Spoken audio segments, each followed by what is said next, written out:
What, did you really think I wasn't going to talk about my favorite movie of 2019? So yeah, I think it's kind of an understatement that I really liked this movie, and so did a lot of people, which I'll talk about why at the end of the video. But for now, let's start off at the beginning. And just like that, I was already hooked, and we're not even 10 seconds in. It's funny because it reminded me so much of Scooby-Doo when it showed up, and I'm basically convinced that was entirely intentional.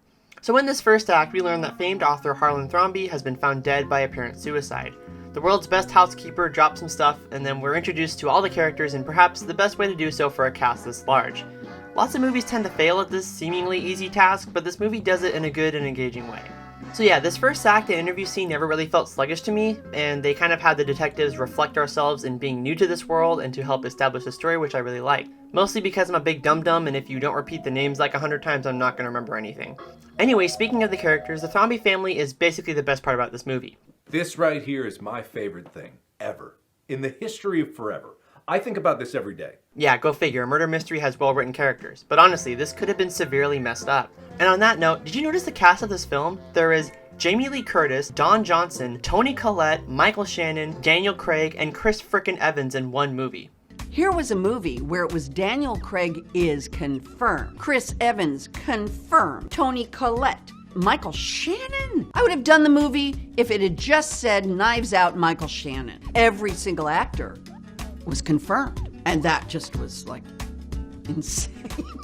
Because that just doesn't happen. I honestly credit this cast to being the reason that these characters come to life. Like, even a few of them would have made this movie fantastic, but the fact that all of them are having fun is pretty apparent when watching their performances. Like, come on, when you get to tell a whole group of infamous actors and actresses to eat shit, you know you're having a good time in the movie. I'm not eating one iota! Shit! Okay, real quick tangent, if you want an excuse to rewatch the film, take note of Jamie Lee Curtis whenever she's not the focus of the shot. It only happens like once or twice, but I promise you it's worth the rewatch just to see her reaction to every scene. So yeah, the Thrombeys are just fantastically dreadful in this movie. They're perhaps at their best in the beginning of the movie, particularly when they're recounting events and beginning to hesitate and sloppily craft lies. House? Earlier, Richard said you were there. I was at the house early. To see Harlan. To see Harlan. But also, you gotta love the moment in the film where Jamie Lee Curtis really came for her full paycheck that day. What were you doing? Were you boinking my father? Boinking? So once the characters or suspects have been introduced, we shift our focus over to the detective of our story, which is Southern charmer Benoit Blanc. Now, I'll be honest, I really didn't like Daniel Craig's accent when I first watched the film. Knowing his accent wasn't genuine kind of unimmersed me from the film, and I started to get flashbacks to Bert from Mary Poppins. No, God! However, after watching it a few times, the accent kind of grew on me, and I've come around to liking it quite a bit. So I'm not really going to go beat by beat of the film, I'm just going to talk about what I liked.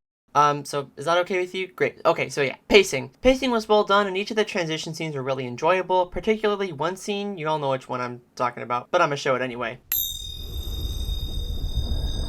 God, it gives me chills every time. It's just so good. Another thing I liked was the simple fact that the film takes place in, like, current day, like 2019. It has modern dialogue, and although that does kind of weaken the film at some parts. Then there is Joni. Joni? Lifestyle guru Joni. No, Harlan was aboard, so she bumps him off for the inheritance? Come on, no, have you seen her Insta? She's an influencer. I think it gives it a bit more of a chance to appeal this genre to modern audiences. Which by contrast is why I think the 2017 Murder on the Orient Express was a little sucky. Everyone knows the story, and the characters within that universe are all unchanged from the novelization from 1934. Yeah, virtually unchanged from almost a century. That is quite literally the definition of a generational gap. Okay, anyway, where was I? Oh yeah, character development. So yeah, Marta's character growth. She's snarky. Don't make me get the belt, abuelo. She's kind, compassionate, and I guess she pukes when she lies. Oh, shit! Oh, Jesus Christ! That being said, I really like the way that all the Thrombeys really couldn't care less about Marta, especially about where she's from. Marta, Harlan's caregiver. Good girl. Hard worker. Family's from Ecuador. Family's from Paraguay. Your family is from Uruguay. But you're a Brazilian nurse. Are you goddamn insane? That's a recurring joke in this movie, and I love that by the end you still don't know where she's from. Like, nobody comes out and says it. I'm not sure if that was done intentionally, but I really enjoyed it. It shows that the movie prioritizes the Thrombey family from start to finish, and you really never learn too much about Marta, even though she's the most genuine character and technically the protagonist of the film. Alright, so welcome back to the nerdy cinema analysis portion of the film, and this will affect your participation rate for the course and will be on the final, so please pay attention. So I actually wrote an entire paper on this film for a film class that I took recently, and in the paper I talked primarily about the racial and class divide between the Thrombies and Marta. Like, most of them are obvious, like the way that none of the Thrombies know where Marta is actually from, and how in the final act of the film Ransom tells Marta that because of his social status... With a good lawyer, which I have, I'll be out in no time. And then you'll see just how much hell I can wreak on your life, you vicious little... But apart from that, I want to talk about one last scene, which is ironically the final scene in the movie. Apart from the coffee mug showing only my house, the wide shot of all the characters really says a lot about what has happened in this movie. Where before the Thrombies were this powerful, wealthy white American family, have now been screwed out of everything due to their own greed and now stand outside their family home, while Marta stands looming over them all, now better off than all of them put together, and I just really love that this scene includes a shot that represents that. Just fantastic. In summary, this film is so much more than your average murder mystery. As someone who grew up with Scooby-Doo and has grown to love detective murder mystery shows like Psych, you could say this movie is kind of pioneering the revitalization of the murder mystery genre. One that is in tune with current events, but doesn't beat you over the head with how progressive it's trying to be.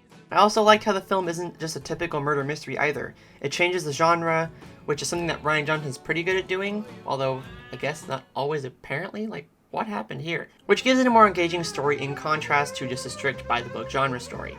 So I don't know if you guys know, but Lionsgate has basically confirmed that they're making this into a sort of cinematic universe, which I could not be more excited for. Oh my god! Okay, it's happening! The series will feature Benoit Blanc, but will feature a whole new cast. Anyway, I really love this movie, and I'm giving it a 9 out of 10. Please, if you haven't seen it already, please go watch it. This movie is fantastic. I couldn't give it enough praise. Thanks everyone for watching the video. This movie has become one of my favorites of all time, and it felt like crime not to make a video about it, so please go watch it if you haven't. I saw it's on Amazon Prime Video as of recording. I'm working away at a few more videos, though I want to tease them. I cannot say for sure if they're ever going to get uploaded. Thanks all for watching, consider subscribing, and I'll talk to you guys in the next video. Bye bye!